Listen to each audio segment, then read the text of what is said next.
विद्यार्थियों, आज हम लोग अपनी हिंदी पुस्तिका सुलभ भारती से कक्षा 6वीं पाठ नंबर 8 जन्मदिन लेखक प्रेम स्वरूप श्रीवास्तव जी का पाठ पढ़ेंगे। जन्मदिन जो पाठ है यह बहुत ही आसान शब्द है, सुनने में भी और समझने में भी। जन्मदिन आप सब मनाते हो तो आपको अच्छी तरह से मालूम भी है कि जन्मदिन क्या है। अब इस पाठ में जन्मदिन के बारे में ही बताया गया है कि एक बच्चा है, वो अपना जन्मदिन में किस तरह से एंजॉय कर रहा है, किस तरह से खुश है या वो क्या कर रहा है, ये हम आगे पढ़ेंगे और समझेंगे। उससे पहले हम आइए लेखक के बारे में थोड़ा सा जानकारी लेते हैं।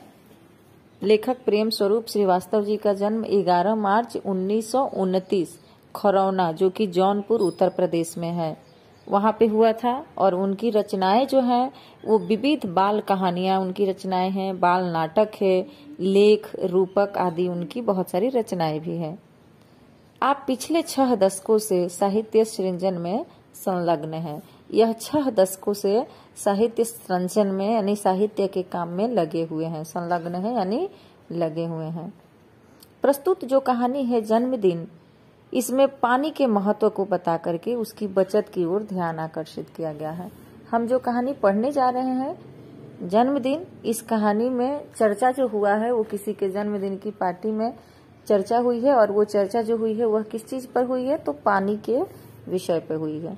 तो अब हम पढ़ेंगे इस पाठ को। पाठ पढ़ने से पहले हम देखते हैं कि पाठ में अगर कुछ कठिन शब्द है तो उस पर थोड़ा सा नजर डालेंगे।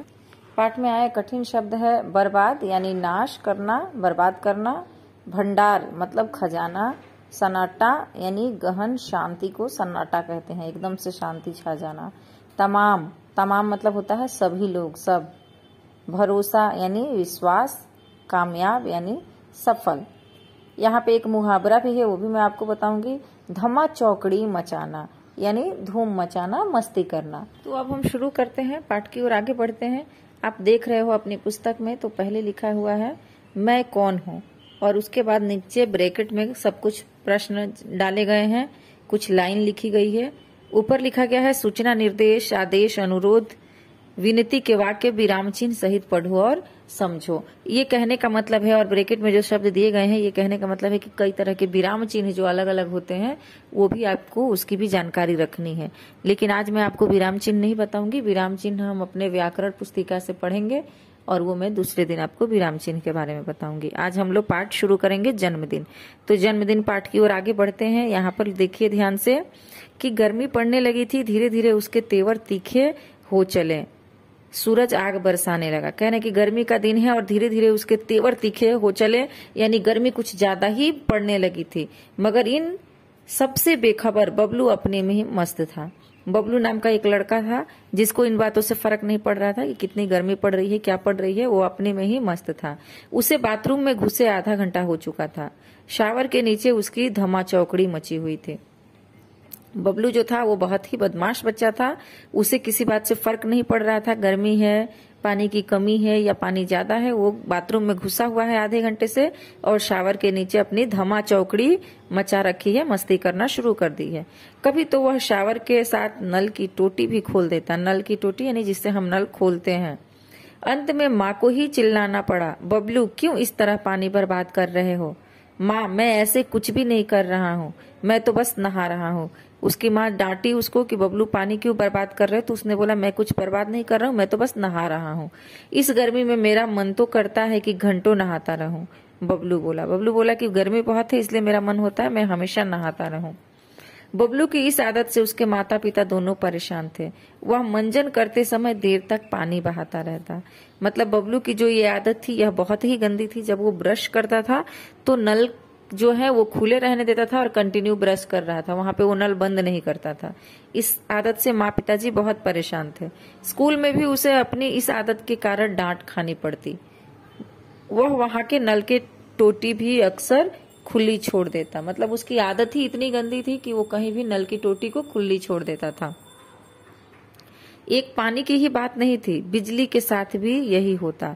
वह कमरे में न हो तो भी पंखा खुला रहता, तो कभी कूलर बंद करना भूल जाता, कभी वह पढ़ते पढ़ते सो जाता, तभी भी बल्ब जलता रहा, माँ को ही बुझाना पड़ता।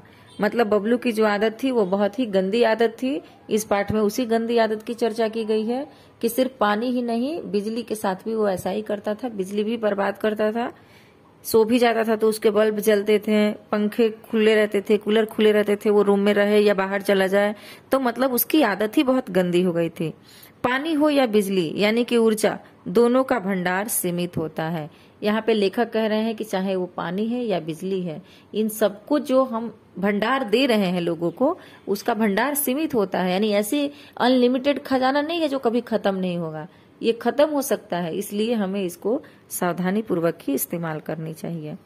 नहाना, ऊर्जा, दोनों का भंडार सीमित है। दुनिया के सभी लोग ऐसा करने लगे तो क्या होगा? नहाना बहाना तो दूर, लोग एक घूंट पानी के लिए भी तरसेंगे। लेखक कह रहे हैं कि अगर ऐसी लापरवाही सब लोग करने लगे तो नहाना तो दूर की बात है, पानी पीने के लिए भी लोग तरसने लगेंगे। लेकिन यह बात बबलू के समझ में बिल्कुल ना आती। माँ और पापा दोनों ही उसमें सुधार लाना चाहते थे, पर उन्हें कोई उपाय नहीं सूझ रहा था। उस दिन शीला मौसी की बेटी पूजा का जन्मदिन था। उन्होंने सबको खाने पे बुलाया था। शाम को सब उनके यहाँ पहुंच गए, पर बबलू को वहाँ सन्नाटा सन्नाटा देखा बड़ा आश्चर्य हुआ। मेज पर भोजन लगा हुआ था, गुब्बारे और रंगीन झालर भी सजे हुए थे, पर कमरे में बिजली की रोशनी नहीं थी, कूलर और पंखा भी नहीं चल रहे थे। केवल 2-1 मोमबत्तियों का धीमा प्रकाश फैला हुआ था। सब गर्मी से परेशान नजर आ रहे थे। कह रहे हैं कि मौसी की बेटी के बर्थडे में जब वहां पे ये पहुंचता है बबलू, तो क्या देखता है कि अंधेरा छाया हुआ है, मोमबत्तियां जल रही है और सब लोग वहां अंधेरे में बैठे हुए हैं, लाइट नहीं है। ऐसा बबलू देख करके सबको सन्नाटा देखा और काफी उदास हुआ। शीला मौसी ने बताया, गर्मी बढ़ जाने के बाद तमाम जगहों पर बिजली का भार बढ़ गया है, इसलिए कंपनी ने अपने यहाँ भी आज से कटौती शुरू कर दी है। वहां पर मौसी ने ये बताया कि गर्मी जो बढ़ गई है इसके वजह से तमाम जगहों पर बिजली का भी भार बढ़ गया है, इसलिए कटौती शुरू कर दी गई है। आज कॉलोनी के इस ब्लॉक में कटौती हुई है। कह रहे कि आज जो लाइट की कटौती हुई है वो हमारे कॉलोनी में हुई है।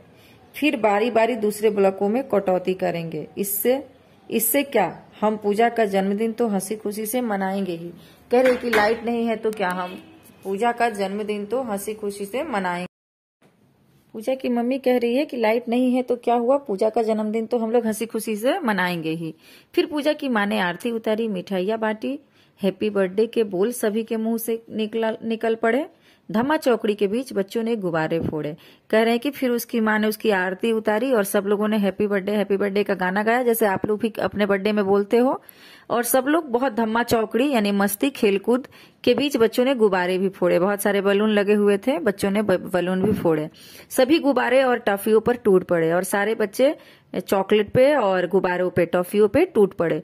कुछ देर के लिए सब गर्मी की परेशानी भी भूल गए और सब बच्चे इतने खुश हो गए कि गर्मी हो रही है ऐसा भूल गए। कुछ देर बाद शीला मौसी बोली, अच्छा बच्चों, अब धम्मा चौकड़ी बंद करो, सबका खाना लग गया है, आओ जल्दी करो।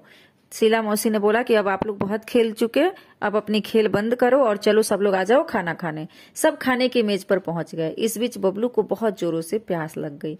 सारे बच्चे जब खाने की मेज पर गए, बबलू को इस बीच में बहुत जोर से प्यास लग गई, मगर शायद पानी न होने से सभी के गिलास आधे ही भरे हुए थे। पानी चूंकि उस दिन नहीं था इसलिए सबके गिलास भी आधे ही भरे थे, क्योंकि उस दिन पानी भी नहीं था और लाइट भी नहीं थे। बबलू एक घूंट में ही सारा पानी गटक गया।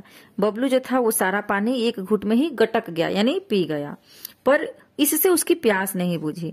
पर उसको इतना ज्यादा प्यास लगी थी कि आधे गिलास की पानी से उसकी प्यास नहीं बुझी। फिर भी वह खाने में जुट गया, लेकिन प्यास लगी थी फिर भी वो खाना खाने लगा, खाने में जुट गया। 2-4 कौर भीतर जाते ही उसकी प्यास और भड़क उठी। जैसे ही उसने 2-4 कौर खाया, बबलू को और ज्यादा प्यास लगी, उसकी प्यास और भड़क उठी, यानी बेचैनी जैसी होने लगी, उसको बहुत ज्यादा प्यास लगने लगी। वह प्यास से बेचैन हो गया यानी बहुत परेशान हो गया प्यास से। गर्मी अलग परेशान कर रही थी। वह पानी पानी चिल्लाने लगा। एक तो ऊपर से गर्मी और ऊपर से पानी भी नहीं मिल रहा है, तो वो बहुत परेशान हो गया और पानी पानी चिल्लाने लगा। लेकिन पानी का जग खाली पड़ा था। लेकिन बबलू क्या देखता है कि कहीं भी पानी है नहीं, पानी का जग जो है वो खाली पड़ा हुआ है। शीला मौसी मुंह बनाकर बोली, क्या बताऊं बेटे, इस ब्लॉक की पानी की टंकी की सफाई हो रही है। कोई बात नहीं बच्चों, अच्छा बुरा तो होते ही रहता है। तुम लोग खाना खाओ, अड़ोस पड़ोस में देखते हैं, कहीं ना कहीं से पानी तो मिल ही जाएगा। मौसी जो है, शीला मौसी जो है, वो सबको बताई कि ऐसी परिस्थितियां आती रहती है, आप लोग टेंशन मत लो, अच्छे से खाना खाओ, मैं कहीं से पानी मांग के लेके आती हूँ, क्योंकि यहाँ पे पानी की टाकी भी की सफाई चल रही है, इसलिए पानी की कमी हो गई है, तो मैं कहीं से पानी लेकर आप लोग के लिए आती हूँ। लेकिन इस आश्वासन से बबलू को कोई राहत नहीं मिली। कह रहे हैं आश्वासन देना मतलब किसी को सांत्वना देना कि सब ठीक हो जाएगा, आप टेंशन मत लो, ऐसा बोलना, इस बात को आश्वासन देना कहते हैं। तो इस तरह के आश्वासन से बबलू को कोई राहत नहीं मिली। क्यों राहत नहीं मिली? क्योंकि बबलू को तो प्यास लगी थी और आश्वासन देने से प्यास तो नहीं बुझ सकती है, इसलिए बबलू को कोई राहत नहीं मिली। प्यास से उसका गला सूखा जा रहा था, यानी बहुत बुरा हाल था। खाने का एक कौर भी गले से नीचे नहीं उतर रहा था। वह प्यास से छटपटाने लगा। आज पहली बार प्यास का अनुभव करने से तो उसे पानी मिलने वाला नहीं था। कह रहे हैं कि इतने दिनों तक तो बबलू ने क्या किया था, पानी हमेशा बर्बाद करता था, कभी उसने पानी के बारे में सोचा ही नहीं और ध्यान ही नहीं दिया। लेकिन आज जब पानी नहीं है और पानी के लिए वो तड़प रहा है, तो वो सोच रहा है कि मैंने किस तरह से पानी बर्बाद किया था। लेकिन अब आज एक दिन सोचने से तो पानी का जो उसने बर्बाद किया है वो चीजें तो वापस नहीं आने वाली है। तो इसलिए बच्चों आपको हमेशा ध्यान देना चाहिए कि पानी कभी भी बर्बाद न करें, पानी हो बिजली हो उसे बर्बाद न करें। जैसे आज पानी को तो बबलू से अपनी बर्बादी का जी भरकर बदला जो लेना था, मतलब पानी ने बबलू का इस तरह से बुरा हाल कर दिया था जो ऐसा लग रहा था कि आज पानी बबलू से बदला ले रहा है। अब तो बबलू क्या, तमाम बच्चों का धैर्य जवाब देने लगा था। मतलब सिर्फ बबलू ही नहीं, तमाम बच्चे भी परेशान हो गए थे, उनका भी धैर्य सहन शक्ति जो था वो जवाब देने लगा था कि अब उनसे भी नहीं रहा जा रहा था प्यास। आगे देखिए, तभी एक चमत्कार हो गया। क्या होता है कि जब सभी बच्चों का हाल बेहाल हो गया पानी से, तभी एक चमत्कार होता है। अचानक बिजली आ गई। चमत्कार क्या हुआ कि जो बहुत देर से लाइट गई हुई थी वो अचानक आ गई, कूलर पंखे चलने लगे, तो सबको राहत हो गया। थोड़ा तो प्यास जो लगी है लेकिन ठंडी थोड़ा मिली तो सबको राहत हो गया। कमरा बिजली की रोशनी से जगमगा उठा, सभी बच्चे खुशी से चिल्ला उठे। जितने बच्चे बर्थडे में गए हुए थे सब खुश हुए और खुशी से चिल्ला उठे। मगर बिजली आने भर से तो प्यास बुझने वाली नहीं थी। अंकल को भी अचानक कुछ याद हो आया। वे खुशी से बोल उठे, अरे बच्चों, मैं तो भूल ही गया था कि बड़े वाले पानी के कूलर में पानी भरा हुआ है। कह रहे हैं कि बिजली तो आ गई, बिजली आने से सब लोग बहुत खुश हो गए, लेकिन बिजली आने से प्यास तो नहीं जाएगी। तो बच्चों की प्यास वैसे ही लगी हुई थी। तब तक अचानक से क्या हुआ, अंकल जो थे यानी शीला मौसी के हस्बैंड, उनको अचानक से याद आया कि हमने दूसरी जगह पानी रखा है।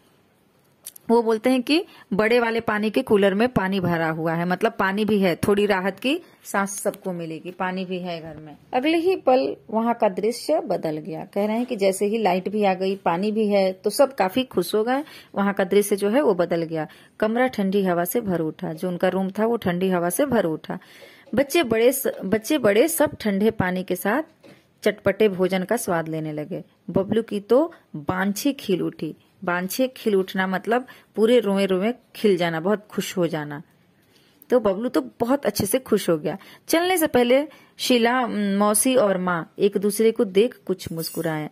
अब जब जाने की बारी आई, अपने अपने घर जाने की बारी आई, तो शीला मौसी और बबलू की माँ एक दूसरे को देखे और देख करके हंसे। इस मुस्कुराहट के पीछे छिपा रहस्य बबलू नहीं समझ पाया और वो लोग एक दूसरे को देख करके मुस्कुराए, लेकिन बबलू को कुछ ऐसा पता नहीं चला कि ये लोग क्यों मुस्कुरा रहे। घर पहुंचने पर माँ को बबलू किसी सोच में डूबा दिखाई पड़ा। घर पहुंचने के बाद से बबलू जो है वो बहुत सोच में डूबा हुआ था, ऐसा माँ ने देखा। बबलू कुछ नहीं बोला। शीला मौसी के यहाँ जो घटना हुई वह अब भी उसकी आंखों के आगे घूम रही थी। मतलब बबलू अब टेंशन में था, उसको बार बार अपनी गलती का महसूस कर रहा था कि उसने जो गलती किया था, हमेशा पानी बर्बाद करना, लाइट बर्बाद करना, तो बबलू जो है वो टेंशन में था। अपने आंगन की गौरैया की प्यास से खुली चोच, कह रहा कि आंखों के आगे घूम रही थी। बबलू के आंखों के आगे क्या घूम रही थी? अपने आंगन की गौरैया की प्यास से खुली चोच। बबलू के आंखों के सामने वो सीन दिख रहा था कि उसके घर के आंगन में एक गौरैया, मतलब चिड़िया का नाम है, वो प्यास से उसकी खुली चोच है कि मतलब अब मुझे पानी मिल जाए। बाहर सड़क की नाली में जीभ निकाले हांफता हुआ टॉमी। कह रहे टॉमी कुत्ते का नाम है। बता रहे हैं कि बाहर सड़क पर नाली के सामने, नाली के पास बैठ करके जीभ निकाल करके हाँफ रहा है कुत्ता, जो टॉमी जिसका नाम है वो हाँफ रहा है। क्यों हाँफ रहा है? पानी के लिए। शीला मौसी के यहाँ प्यास से सूखता उसका गला, और वो महसूस कर रहा है, लड़का बबलू महसूस कर रहा है कि इसी तरह तो मेरा भी गला सूखा हुआ था शीला मौसी के यहाँ, जैसे इन चिड़िया का, इस कुत्ते का गला सूखा हुआ है पानी के लिए। पंखा कूलर जरा देर के लिए बंद रहने पर बहता पसीना। उसको याद आ रहा है कि पंखा और कूलर थोड़ी देर के लिए बंद हुआ तो किस तरह से पसीना मेरा बह रहा था। बहुत कुछ नहीं, अब वह ऐसा कुछ भी नहीं करेगा। बबलू बहुत शांत था और ये सारी बातें उसके आंखों के सामने नाच रही थी कि एक पानी की वजह से कितने लोग परेशान थे, एक लाइट की वजह से कितने लोग परेशान थे। तो नहीं, अब बबलू ऐसा कुछ नहीं करेगा, वो ऐसा सोच रहा था। माँ, कल से मुझे आंगन में किसी बर्तन में पानी भरकर रखना है। और तब बबलू अचानक से अपनी माँ से कहता है कि माँ, कल से मैं अपने आंगन में एक बर्तन में पानी भर करके रखूंगा। माँ हंसकर बोली, तेरे कारण पानी बर्बाद होने से बचे तब न रखे। कह रही है उसकी माँ कि तू जब बर्बाद करने से पानी को बचाएगा तब तो रखेगा बेटा। बबलू की माँ बबलू से ऐसा कह रही है, मगर बबलू कभी यह नहीं जान पाया कि शीला मौसी के यहाँ जन्मदिन की पार्टी में जो कुछ हुआ वह एक नाटक मात्र। बबलू बहुत परेशान था और बबलू अब सुधर गया था, लेकिन बबलू को यह नहीं मालूम था कि जो भी शीला मौसी के यहाँ पार्टी में किया गया वह रची रचाई एक नाटक थी। शीला मौसी और बबलू की माँ ने ऐसा जानबूझ करके सीन क्रिएट किया ताकि बच्चे इन सारी चीजों से सुधर जाए। जो गलतियां वो कर रहा है उसका उसे महसूस हो और वैसी गलती वो वापस न करे। तो इस बात को बबलू नहीं समझ पाया कि जो हुआ था वो एक नाटक किया गया था। वहां सचमुच ऐसा कोई दिक्कत नहीं था, लेकिन जानबूझ करके पानी की दिक्कत और लाइट की दिक्कत दिखाई गई ताकि बबलू उस परेशानी को समझ सकेगा, उसे सबक सिखाने के लिए। मतलब बबलू ये कभी नहीं जान पाया कि जो हुआ वो एक नाटक था, उसको सबक सिखाने के लिए। माँ के चलने से पहले शीला मौसी को फोन पर बबलू की इस आदत के बारे में बता दिया था।